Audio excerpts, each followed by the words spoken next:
Welcome to Tumbuktu Cartoons. Please like, subscribe and share this video. एक जंगल में पहाड़ की चोटी पर एक किला बना था।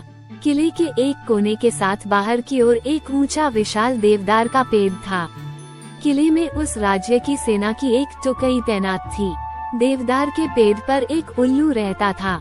वह भोजन की तलाश में नीचे घाटी में फैले ढलवां चरागाहों में आता। चरागाहों की लंबी घासों व झाड़ियों में कई छोटे मोटे जीव व कीट पतंगे मिलते, जिन्हें उल्लू भोजन बनाता। निकट ही एक बड़ी झील थी, जिसमें हंसों का निवास था। उल्लू पेड़ पर बैठा झील को निहारा करता। उसे हंसों का तैरना व उड़ना मंत्रमुग्ध करता। वो सोचा करता कि कितना शानदार पक्षी है हंस। एकदम दूध सा सफेद, बुलबुला शरीर, सुराहीदार गर्दन, सुंदर मुख व तेजस्वी आँखें। उसकी बड़ी इच्छा होती किसी हंस से उसकी दोस्ती हो जाए। एक दिन उल्लू पानी पीने के बहाने झील के किनारे उगी एक झाड़ी पर उतरा। निकट ही एक बहुत शालीन व सौम्य हंस पानी में तैर रहा था। हंस तैरता हुआ झाड़ी के निकट आया। उल्लू ने बात करने का बहाना ढूंढा। हंस जी, आपकी आज्ञा हो तो पानी पी लूं। बड़ी प्यास लगी है। हंस ने चौंककर उसे देखा और बोला, मित्र, पानी प्रकृति द्वारा सबको दिया गया वरदान है। इस पर एक का अधिकार नहीं।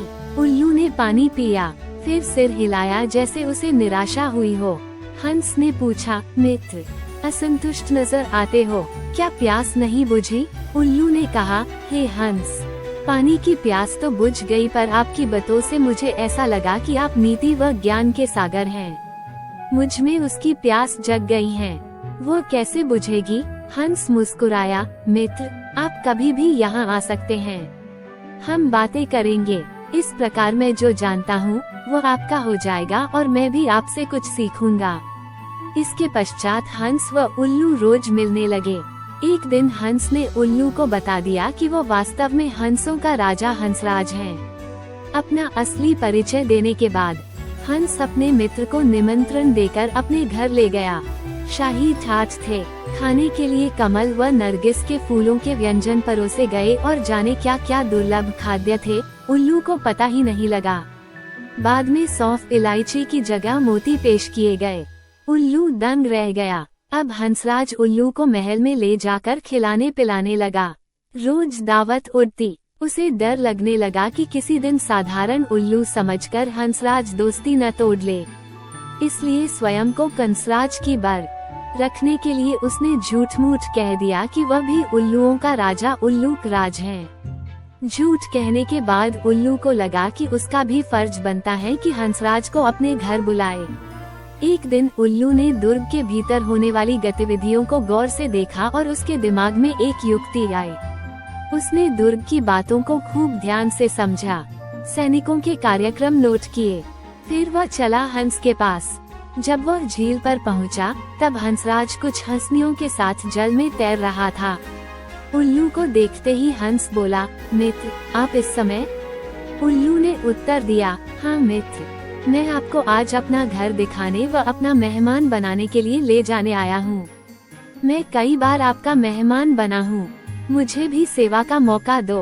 हंस ने टालना चाहा, मित्र, इतनी जल्दी क्या है, फिर कभी चलेंगे। उल्लू ने कहा, आज तो आपको लिए बिना नहीं जाऊंगा। हंसराज को उल्लू के साथ जाना ही पड़ा। पहाड़ की चोटी पर बने किले की ओर इशारा कर उल्लू उड़ते उड़ते बोला, वह मेरा किला है। हंस बड़ा प्रभावित हुआ। वे दोनों जब उल्लू के आवास वाले पेड़ पर उतरे तो किले के सैनिकों की परेड शुरू होने वाली थी। सैनिक बुर्ज पर बिगुल बजाने लगे। उल्लू दुर्ग के सैनिकों के रिज के कार्यक्रम को याद कर चुका था, इसलिए ठीक समय पर हंसराज को ले आया था। उल्लू बोला, देखो मित्र, आपके स्वागत में मेरे सैनिक बिगुल बजा रहे हैं। उसके बाद मेरी सेना परेड और सलामी देकर आपको सम्मानित करेगी। नित्य की तरह परेड हुई और झंडे को सलामी दी गई। हंस समझा सचमुच उसी के लिए ये सब हो रहा है।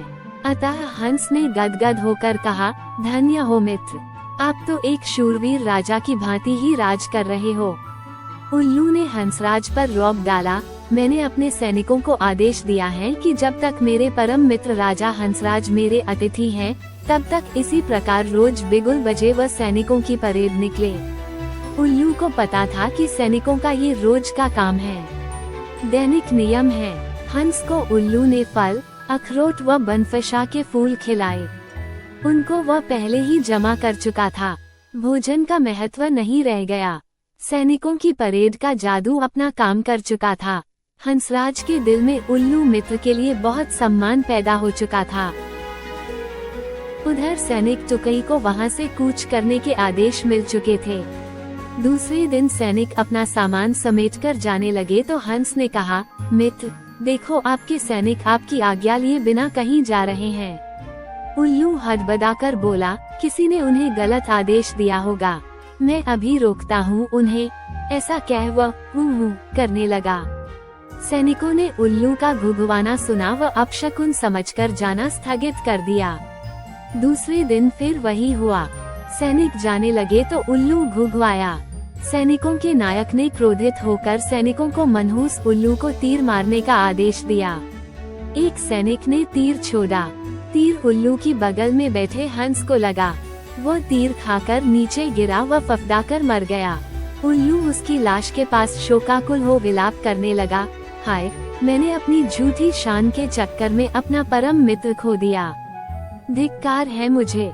उल्लू को आसपास की खबर से बेसुध होकर रोते देखकर एक सियार उस पर झपटा और उसका काम तमाम कर दिया। सीखा, झूठी शान बहुत महंगी पड़ती है। कभी भी झूठी शान के चक्कर में मत पड़ो। ये प्यारी सी कहानी आप सबको कैसी लगी प्लीज कमेंट करके जरूर बताएं। ऐसी ही कुछ और कहानियाँ देखने के लिए वीडियो को लाइक, चैनल को सब्सक्राइब जरूर करें और बेल आइकन जरूर प्रेस करें। Thanks for watching video. Bye bye friends, फिर मिलेंगे एक नई स्टोरी के साथ। वीडियो पसंद आए तो प्लीज लाइक और subscribe my channel. Thanks for watching.